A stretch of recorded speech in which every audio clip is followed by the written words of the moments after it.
Sir, Lok Sabha चुनाव अभी है वो गए हैं और लगातार दीपेंद्र सिंह हुड्डा ने लगभग 3.5 लाख से यहाँ से जीत हासिल की है। तो आपकी पहली प्रतिक्रिया क्या है? देखिए, सबसे पहले तो आप सभी को मेरा हाथ जोड़कर नमस्कार और आपके सभी दर्शकों को भी नमस्कार। अभी भी ताज़ा लोकसभा चुनाव हुआ है और रोहतक से दीपेंद्र हुड्डा जी की जीत हुई।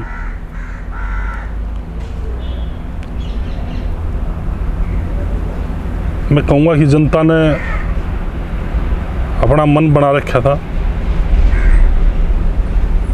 जो दीपेंद्र की जीत का कारण था। लोग मन बना चुके थे कि ये फैसला हमारा, ये फैसला हमने करना है। और लोकतंत्र में, प्रजातंत्र में जनता का फैसला सर्वोपरि फैसला है, वो मान भी लेना चाहिए। दूसरा सवाल ये है कि आप बादली विधानसभा से एक बड़े नेता भी हैं और बड़ा कैडर भी आपके साथ था, लेकिन अब की बार किसी भी तरफ आपने अपना पक्ष नहीं रखा। ना दीपेंद्र सिंह हुड्डा के साथ गए, ना अरविंद शर्मा के साथ गए। पार्टी को भी आपने पहले अलविदा बोल दिया था। तो इसकी वजह क्या थी? देखिए, पार्टी के हालात का तो आप पत्रकार साथी अच्छी तरह जानते हो। क्या हालात थे पार्टी के, क्या हुए, वो आपके सामने, उसके बारे में मेरे को कहने की जरूरत नहीं रही। चुनाव की बात लोकसभा की, किसकी मदद नहीं करी, किसकी करी। लोगों की जन भावना थी, जनता का फैसला था और मेरा लक्ष्य एक है कि विधानसभा का चुनाव लड़ना। जो हालात लोकसभा के चुनाव में हुए, जैसे पार्टी ने मेरे कहा चुनाव लड़ो, उसके बाद जो डिसीजन आया पार्टी का, उसके बाद पार्टी भी छोड़नी पड़ी। और मेरा एक ही लक्ष्य है, बादली हल्के की जनता की सेवा करना। और उसी लक्ष्य को लेकर के हम पूरी मजबूती के साथ लगे हुए हैं। और 2024 का चुनाव जो विधानसभा का होगा, वो चुनाव बादली हल्के की जनता के आशीर्वाद से, माताओं बहनों के आशीर्वाद और प्रेम से, नौजवानों के प्रेम से 2024 का चुनाव विधानसभा लड़ेंगे और मजबूती के साथ चुनाव लड़ेंगे। जिस तरह से विधानसभा का आपने जिक्र किया, दीपेंद्र सिंह हुड्डा की इस इलाके में एक तरह से सुनामी कहे आ चुकी है, एक बड़ा तूफान है। इतनी वोटों से जीतना बड़ी लहर हो जाती है। तो कहीं मन में ये दुख और कोई पश्चाताप तो नहीं है कि दीपेंद्र सिंह हुड्डा की अगर मदद कर देते तो कहीं ना कहीं विधानसभा में कुछ मदद या कुछ फ़ायदा हो सकता था? देखिए, लोकसभा का चुनाव अलग मुद्दों पर होता है, अलग परिस्थितियों पर होता है। विधानसभा का चुनाव अलग परिस्थितियों पर होता है, अलग मुद्दों पर होता है। मेरा लोकसभा के चुनाव में ना बोलना, मेरा लोकसभा के चुनाव में कहीं ना जाना, कहीं ना कहीं मैं मान के चलता हूँ कि जनता की जो जन भावना थी जी, शायद उनको ना ठेस पहुंचाते हुए मैंने लोकसभा चुनाव की टाल कैंसिल किया और पार्टी भी छोड़नी पड़ी। वो जनता की जन भावना थी और जनता की जन भावना को देखते हुए मैंने ये डिसीजन लिए। और मेरा चुप बैठना ही शायद उन जन भावनाओं के साथ था जी, जो जनता की जन भावनाएं थी।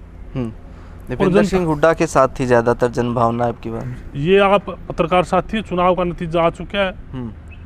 9 की 9 लोकसभा सीट विधानसभाओं में जो परिणाम आए, तो आप अच्छी तरह जानते हो जन भावना किसके साथ थी।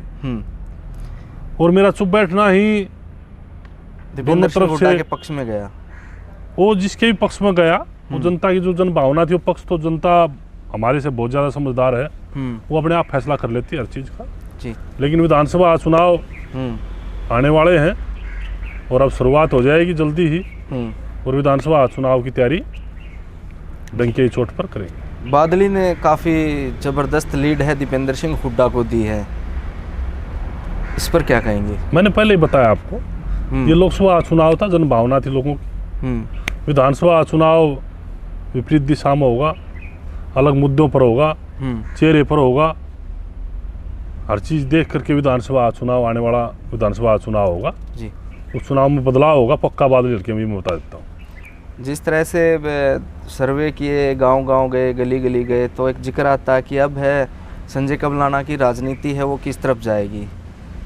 कई कयास लगाए जा रहे हैं कि किसी पार्टी को ज्वाइन करेंगे या निर्दलीय लड़ेंगे, कहाँ किस स्टैंड कहाँ पे जाएगी अब राजनीति? देखिए, राजनीति में क्या कब क्या परिवर्तन हो जाए वो गर्व की बातें हैं, लेकिन मैं पहले ही बता चुका हूँ, आप पत्रकार साथी हो भारती जी, कि मैं विधानसभा चुनाव डंके की चोट पर लड़ूंगा। 24 का चुनाव विधानसभा पक्का लड़ूंगा, मैं निर्दलीय लड़ूं, वो गर्व की बातें हैं, टिकट पे हो ना हो, लेकिन मैं इंडिपेंडेंट चुनाव लड़ूंगा। मैं पहले भी कह चुका हूँ और मैं निर्दलीय तैयारी अपनी कर चुका हूँ। कोई और बड़ा फैसला लेंगे किसी तरह का कार्यकर्ताओं की कोई बैठक वगैरह? बहुत जल्दी मीटिंग बुलाऊंगा, सभी कार्यकर्ता साथियों में मीटिंग बुला के उनसे डिसीजन लेकर अपने चुनाव की तैयारी करेंगे जी। लोकसभा चुनाव में आप चुप रहे और आपने अभी कहा कि मैं किसी की तरफ नहीं गया और जनभावना को मैंने सम्मान किया, तो आप ये विधानसभा चुनाव में उम्मीद करते हैं कि दीपेंद्र सिंह हुड्डा भी ज़्यादा नुकसान आपको नहीं करेंगे विधानसभा? देखिए, राजनीति है, आप पत्रकार साथी हैं, राजनीति में वे अपनी कांग्रेस पार्टी राजनीति करेंगे, मेरा चुनाव होगा वो जनता की जनभावना होगी। मेरे चुनाव में जनता क्या फैसला लेती है, लोकसभा चुनाव में जनता ने क्या फैसला लिया है, ये अलग अलग तरीके के दो पहलू हैं। लोकसभा चुनाव अलग पहलू था, और हो सकता है जी हम इंडिपेंडेंट चुनाव लड़ने चले या किसी टिकट पर चुनाव लड़ने चले, क्या पता जनभावना का मूड हमारी तरफ हो और जनभावना उसी तरह क्या फैसला ले जो दीपेंद्र हुड्डा चुनाव में फैसला लिया। तो जनभावना, जनता का जो फैसला है, जनता का जो मन है, वो जनता अपने तरीके से क्या करती है वो चुनाव के समय में सामने आएगा। और मैं ये कहता हूँ कि जनता, बादल की जनता विधानसभा में जिस तरीके से दीपेंद्र हुड्डा का मूड बना करके जनता ने फैसला लिया है, मैं ईमानदारी से कह सकता हूँ बड़ी मजबूती के साथ कि विधानसभा चुनाव में भी इसी तरीके का डिसीजन बादल हल्के ही बहादुर जनता लेगी 24 के अंदर। शुक्रिया।